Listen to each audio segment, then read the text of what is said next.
ओम शांती. ज्यावेळेस आमच्या घरी आमची सूनबाई 20 वर्षापासून ओम शांतीमध्ये आहे ज्ञानात. मला खूप म्हणायची ती की तुम्ही चला सेंटरवर, पण मी म्हणायची की इकडं भक्तिमार्गामध्ये मी होते, तर माझं लक्ष म्हणजे मला समजतच नव्हतं इकडं ओम शांतीमध्ये काहीच. मग मी येतच नव्हते तिच्यासंग. त्याच्यानंतर माझ्या मुलीनी कोर्स केला इथं आमच्याच घरी येऊन शनी सेंटरवर, ह्याच सेंटरवर माझ्या मुलीनी कोर्स केला. माझी सून मधुबनला जाऊन आले. तिथून आल्यावर माझ्या मुलीने इतकं माझं एकदम हे केलं, तू ज्ञानात ये, तू कोर्स कर, तू हे सोडून दे, ते पण धरलं आणि हे पण धर, तू पण कोर्स कर अगोदर. मग आम्ही दीदींना फोन केला. दीदी म्हणल्या तुमच्याच घरी आपण कोर्स करू, तुमच्या ज्या मैत्रिणी असत्या त्या बोलवून घेऊत. माझ्या मैत्रिणी मग चांगल्या 10-15 मैत्रिणी मी बोलवल्या. दर रविवारी दररोज कोर्सला दीदी यायच्या. 7 दिवस आल्या. तिथून पुढं आमच्याच घरी पाठशाला सुरू केली. मग आम्ही 12 महिने 1.5 वर्ष पाठशाला सुरू झाली आमची. मग तिथं मुरली घ्यायच्या दीदी येऊन शनी. मग आम्ही इथं रोज मुरलीला यायचो 7 वाजता. मग आम्हाला खूप सवय लागली. मग दीदी म्हणल्या तुम्ही मधुबनला जाऊन या आता. मग आम्ही मधुबनला जाऊन आलो. मला तिथून येऊशीच वाटत नव्हतं.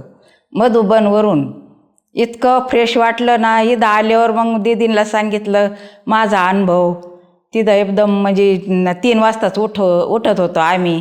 अमृतवेलेला जात होतो. तिथं खूप छान, म्हणजे सगळं आयतं खायचं, फक्त ज्ञान घ्यायचं, तिथं काहीच करायचं नव्हतं. तिथून आल्यावर मग इथं दीदींना सांगितलं. मग रोज आम्ही मुरलीला तर आजपर्यंत येतच होतो. 2 वर्ष झालेत. 7 वाजता मुरली होत असते इथं, तर रोजच येतो आम्ही. त्याच्यानंतर मी आता थोडं मुरली ऐकून मी कोणाचं पाणी पित नाही. पवित्रपणा पाहिजे ना आपल्या अंगी, म्हणून आमच्या घरात लसूण कांदा तर अजिबात नाही आहे.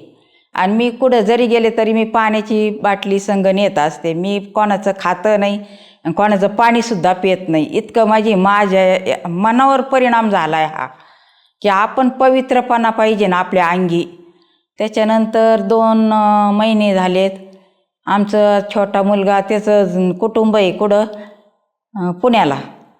तर तिथं गेले, तर तिथं 15 दिवस राहिले. तर मला असं वाटायचं की सेंटर कुठं आहे इथं. तिथं कुणी सांगतच नव्हतं सेंटर खूप लांब आहे काय असं. आम्ही नाही त्याच्यात काय. एकदा मी इतकी फिरले.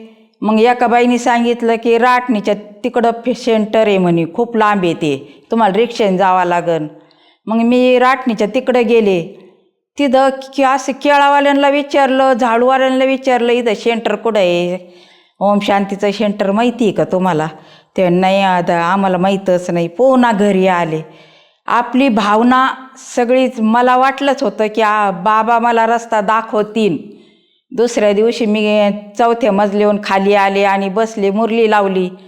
बाबांनी एक माता एकदम म्हातारी, ती लहान मुलाला सांभाळीत होती, तर ती माझ्याजवळ आली. तर मला म्हणली कुडालची ग बाई तू. तर मी म्हणले मी सोनाईची. आजी तुम्ही कुडालच्या. तर म्हणे मी इदालचीच आहे, पण इथंच राहते. मी म्हणले किती वर्षापासून. म्हणे आमचं सगळं म्हणजे 60-70 वर्ष झालेत मला इथं येऊन. मी म्हणले आजी तुम्हाला ओम शांतीचं माहिती आहे काही. तर म्हणले अगं मीच ओम शांतीचा कोर्स केला, पण ते ओम शांती लई लांब गेली राटणीच्या तिकडं, त्याच्यामुळं मी आता जात नाही म्हणे. माझं पण वय नाही जायचं काय नाही. मी म्हणले आजी इथं कुठंच नाही का, म्हणजे कोणी माता पण नाही का. ती म्हणे माता आहे पण लई लांब आहेत. मग तुम्ही तिथपर्यंत, मी म्हणले येता का तुम्ही तिथपर्यंत. म्हणे ही लहान मुलगी माझ्या संग, मी सांभाळते तिला मला 5,000 रुपये महिना आहे. मी म्हणले मी त्या मुलीला घेते माझ्या कडावर, आणि तुम्ही येता का त्या मातापर्यंत. ती आजी म्हणली मी 8 वाजता संध्याकाळी आले असते ना हो. मी म्हणले नाही ना, मी आता त्या मुलीला घेते ना. आणि त्या मुलीला घेऊन, त्या आजींना घेऊन खूप लांब गेले त्या माताच्या तिथं. मग तिथं त्या माताची माझी भेट झाली. त्या मातांना म्हणले की तुम्ही ओम शांतीला जातात ना. तर म्हणे जातो, पण दीदीची इथं येत असतात गुरुवारी फक्त भोग घेऊन. मी म्हणले नाही ना, म्हणले मला ना सेंटरवर जायचं होतं म्हणले. मग त्या म्हणले तुम्ही 7 वाजता येतान का. मी म्हणले हो 7 वाजता येईन म्हणले. म्हणे मग आपण रिक्षाने जाऊ, खूप लांब येते म्हणले. चालन म्हणले. मग आम्ही 7 वाजता मी खाली आले, त्यांना पण माझं सांगितलं, म्हणले इथं ह्या ठिकाणी तुम्ही या, मी थांबते म्हणले तिथं. मग आम्ही रिक्षाने गेलो. मग तिथं राटणीच्या तिथं ओम शांतीचं खूप मोठं सेंटर पाहून मला इतका आनंद झाला की मला बाबा भेटले तिथं. आणि मग तिथं मुरली ऐकली आम्ही. घरी आल्यावर मी म्हणले आता 100 रुपये जायला आणि 100 रुपये यायला, आणि आमच्या दोघांचे तर 200 जायला आणि 200 यायला लागतील रोज जायचं मुरलीला म्हणल्यावर. मी 4 वाजता उठायचे आणि 5-5:30 वाजता आम्ही तिथून जायचो, पायी जायचो. मुरली 8 दिवस तिथं ऐकली. आणि मग मी सोनईला आले. इतकं मला भारी वाटलं की मला बाबांनी रस्ता दाखवला. हे माझा अनुभव आहे. हे माझा अनुभव मला पाहून खूप आनंद झाला. आणि बाबा माझ्यासोबत आहे, बाबा माझ्यासमोर आहे असं मी ऐकून पण मी बाबा संग आहे माझ्या नेहमी. माझे बाबा माझ्या हृदयामध्ये, माझ्या आत्म्यामध्ये माझे बाबा संगच आहेत माझ्या संग. एवढं मला विश्वास आहे या बाबांचा.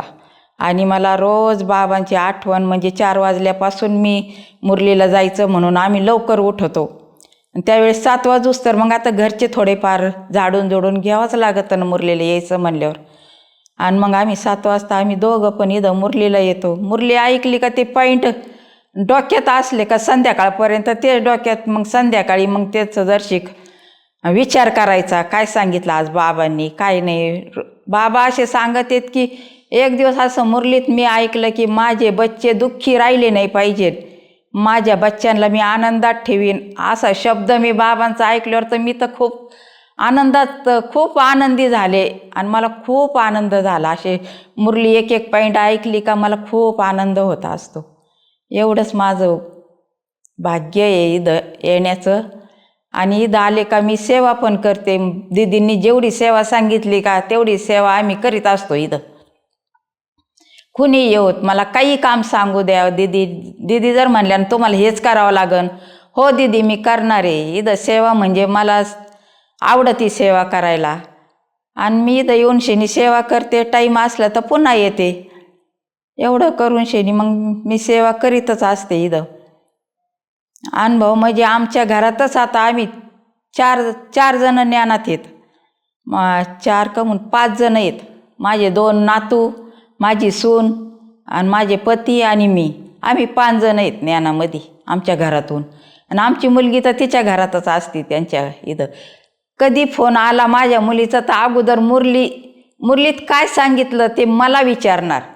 आणि मी तिला विचारणार तू काय करीत असते. अगं मी सकाळी लय रोज मुरली ऐकते, पण माझं घरातून निघणं नाही होत, काहीतरी थोडी अडचणच असते ना जास्तीच्या घरातली, मग त्याच्यामुळं मी घरातच मुरली ऐकत असते. तुमचं लय भाग्य आहे बाई, तुम्ही रोज मुरलीला जातात. म्हणले हा बाई माझं खूप भाग्य आलं आहे, आता आमच्या घरातलं सगळं भाग्य आहे म्हणले. आम्ही रोज मुरलीला जातो, पण तू पण जाशील तू पण घरात का ना मुरली ऐकती ना. मग आमचं फोनवर असे एकदम बाबांचेच बोलणे असतात की आज बाबांनी काय सांगितलं, आज मुरलीत काय सांगितलं, काय ऐकलं. मग आम्ही आमच्या पद्धतीने फोनवर हेच बोलत असतो. ओम शांती.